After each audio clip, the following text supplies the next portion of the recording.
हमारे लाइफ के स्ट्रेस और स्ट्रेन की नहीं, इस वीडियो में बात करेंगे फिजिक्स के स्ट्रेस और स्ट्रेन की, इनफैक्ट ऐसे कई मैकेनिकल प्रॉपर्टीज ऑफ सॉलिड्स की। तो प्यारे बच्चे लोग, पिछले वीडियो में हमने बात करी थी रिजिड बॉडीज के बारे में।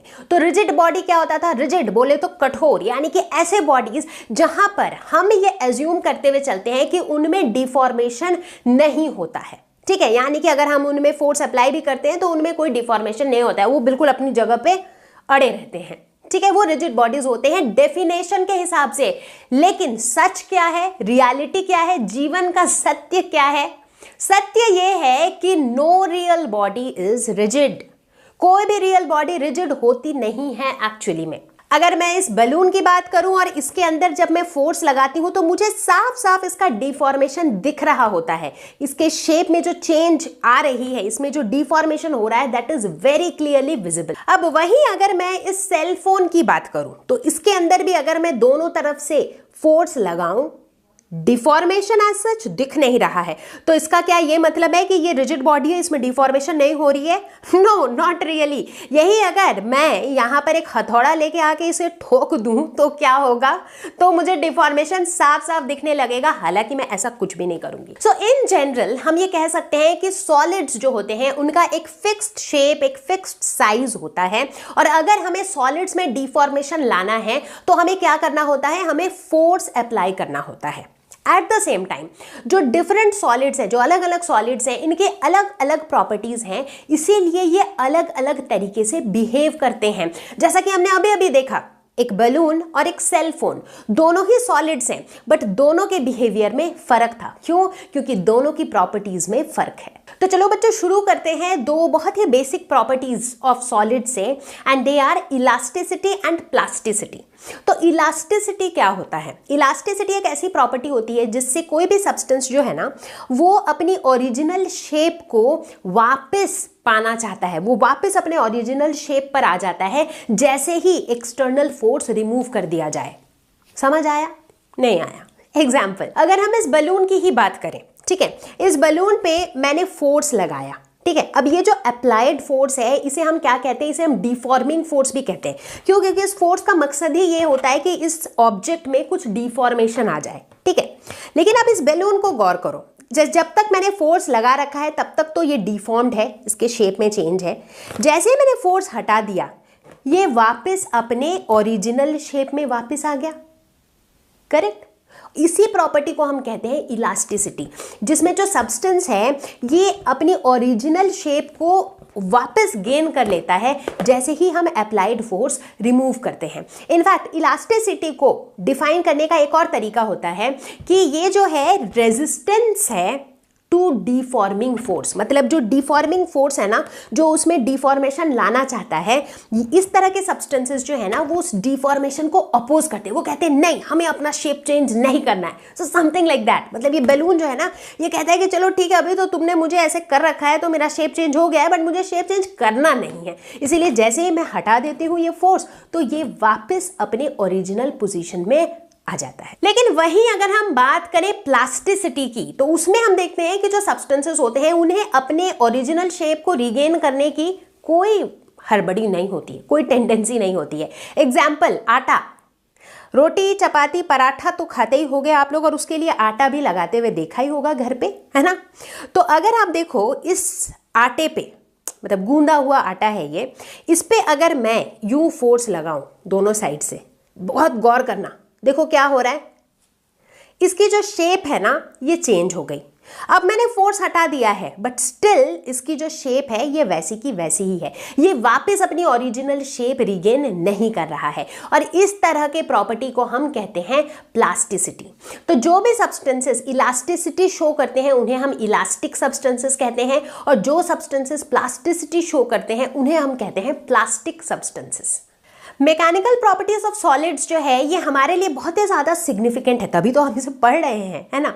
किस तरीके से सिग्निफिकेंट है? जैसे बहुत सारे डे टू डे लाइफ में हमारी ऐसी बहुत सारी चीजें होती हैं जहां पर हम सॉलिड्स का यूज करते हैं। स्पेशली जब हम इंजीनियरिंग डिजाइन्स की बात करते हैं तो वहां पर सॉलिड्स के मैकेनिकल प्रॉपर्टीज बहुत यूजफुल होते हैं। जैसे कि अगर मुझे ब्रिज कंस्ट्रक्ट करना है तो उसमें किस तरह का मटेरियल यूज करना सबसे अच्छा रहेगा, एक आर्टिफिशियल लिम्ब बनाने के लिए किस तरह का मटेरियल अच्छा रहेगा, अगर मुझे रेलवे ट्रैक्स बनाने हैं तो वहां पे हम किस तरह के सॉलिड्स को यूज करते हैं और क्यों हम उस तरह के सॉलिड्स को चुनते हैं। अगर बात करें क्रेन्स की, क्रेन तो देखा ही होगा, जैसे बहुत हैवी ऑब्जेक्ट्स को उठाने के काम आती हैं, राइट। तो क्रेन्स के अंदर जो वायर्स होती हैं वो किस तरह के सॉलिड का बना होता है, उसका थिकनेस कितना होता है। तो ये सारी चीजों का आइडिया हमें लगता है from mechanical properties of solids. तो चलो बच्चों, अब हम डिस्कस करने वाले हैं अबाउट स्ट्रेस एंड स्ट्रेन। ठीक है, दो बड़े इंपॉर्टेंट टर्म्स हैं इस लेसन के। स्ट्रेस के बारे में पहले डिस्कस करेंगे। ये स्ट्रेस वर्ड जो है वो आज के टाइम पे तो बड़ा कॉमन हो गया। लोग बोलते हैं कि यार इतना ऑफिस का काम है, रात को नींद नहीं आ रही है, स्ट्रेस हो गया है, बड़ी टेंशन हो गई है, राइट। इस वाले वर्ड को तो हम सुनते रहते हैं। आज हम लोग समझेंगे कि फिजिक्स में स्ट्रेस क्या होता है। ठीक है, तो अगर मुझे स्ट्रेस को डिफाइन करना हो तो बड़ा सिंपल है, it is restoring force per unit area. बस यही होता है स्ट्रेस। लेकिन क्या सिर्फ इस डेफिनेशन से आपको समझ में आ गया स्ट्रेस का कॉन्सेप्ट? Not really. तो हम लेंगे एक एग्जाम्पल, थोड़ा ध्यान से देखना होगा। ठीक है, यहां पर देखो अंदर एक स्प्रिंग है, दिख रहा है सबको? आई होप कि दिख रहा है। ठीक है, स्प्रिंग दिख रहा होगा अंदर, अमेजिंग। तो अब स्प्रिंग के हेल्प से हम समझेंगे रिस्टोरिंग फोर्स क्या होता है। देखो ये स्प्रिंग अभी ऐसे अपनी जगह पे लटक रहा है, कोई दिक्कत नहीं है इसे। मैंने क्या किया, नीचे से जो है एक फोर्स अप्लाई किया, उससे क्या हुआ, जो स्प्रिंग है वो एलोंगेट हो गया, राइट, वो और लंबा हो गया। क्यों खींचा गया ये? क्योंकि मैंने फोर्स अप्लाई किया। तो जो अप्लाइड फोर्स है वो क्या है? एक्सटर्नल फोर्स है। वो क्या है? डिफॉर्मिंग फोर्स है, जो इसे डिफॉर्म करना चाह रहा है। ठीक है, तो ये तो मैंने अप्लाई किया, so this is applied force. लेकिन जैसे ही हम इस पर एक फोर्स अप्लाई करते हैं, स्प्रिंग के अंदर एक और फोर्स काम करता है जो क्या करना चाहता है, इसे वापस अपने पोजीशन में ले जाना चाहता है, राइट। जैसे देखो, जब मैंने इसे नीचे खींचा तब ये नीचे आया, लेकिन जब मैंने इसे छोड़ दिया ये वापस चला गया। मैंने तो ऊपर धक्का नहीं मारा। तो कौन सा फोर्स इसे वापस अपने पोजीशन में ले गया? Restoring force. रिस्टोर, ये अपना ओरिजिनल पोजीशन या फिर ओरिजिनल शेप को रिस्टोर करता है, इसीलिए इसे हम कहते हैं रिस्टोरिंग फोर्स। समझ आ गई बात? तो रिस्टोरिंग फोर्स किस तरह का फोर्स है? इंटरनल कि एक्सटर्नल? Internal, right. ये ऑब्जेक्ट है मेरा, एक्सटर्नल तो मैंने अप्लाई किया जो फोर्स वो है, रिस्टोरिंग फोर्स तो इंटरनली ही लग रहा है ना। रिस्टोरिंग फोर्स के बारे में दूसरी चीज, अप्लाइड फोर्स अगर नीचे की तरफ लग रहा है तो रिस्टोरिंग फोर्स किधर लग रहा है? ऊपर की तरफ। क्योंकि रिस्टोरिंग फोर्स का तो काम ही यही है कि अप्लाइड फोर्स इसमें जो भी डिफॉर्मेशन लाए, रिस्टोरिंग फोर्स उसे उल्टा करके वापस ले जाए अपने ओरिजिनल पोजीशन पे। तो इसीलिए रिस्टोरिंग फोर्स जो है वो हमेशा अप्लाइड फोर्स के ऑपोजिट डायरेक्शन में ही लगता है।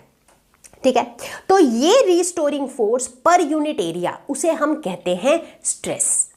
तो अगर हम मैथमेटिकली देखें तो restoring force per unit area बोले तो F/A इज स्ट्रेस। ए क्या है? एरिया ऑफ क्रॉस सेक्शन जिसके ऊपर फोर्स लग रहा है।